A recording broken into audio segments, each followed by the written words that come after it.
අයියා ඔයාගේ බයික් එක විකුණනවා කියලා ආරංචියක් ආවා. ඒකයි ඔයාගේ ෂොප් එක හොයන් ආවේ. ඔව් මල්ලි. අර නවත්තලා තියෙන ස්කූටිය තමයි. අයියා බයික් එක නම් අවුලක් නැහැ. කීයද අයියා අන්තිම?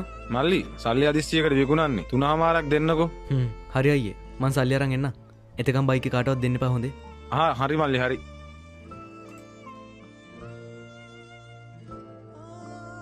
මචං මම උඹට හොඳ බයික් එකක් බලලා තියෙන්නේ. වරෙන් දැන් මෙතෙන්ට යමු. හරි මචං. මන්ට ගේ කාට වරෙන්.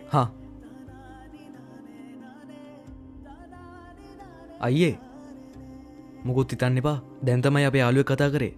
ඌ මට හොඳ බයික් එකක් හොයාගෙන මම මේක බලන්න යන්න කියලා. ඉතින් වෙන කවුරු හරි ගන්නව නම් ඔය බයික් එක දෙන්න අයියා. අවුලක් නැහනේ. නෑ මල්ලි අවුලක් නෑ.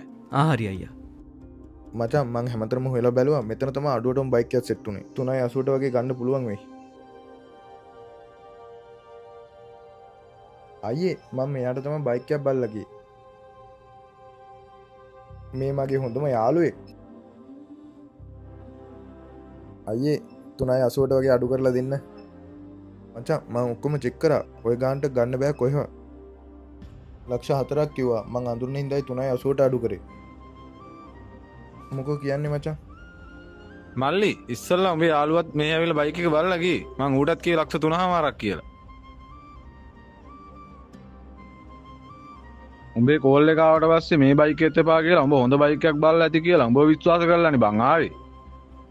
උඹ ඉතින් උඹේ වාසියට 3මාරේ බයික් එක 380කට අරන් දෙන එක සාධාරණද බං?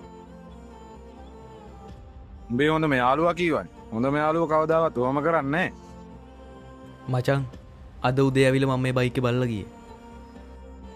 ඔබ කෝල් එකක් ගත්තට පස්සේ තමයි මේ බයික් එකත් එපා කියලා ඔබ විශ්වාස කරලා ආවේ.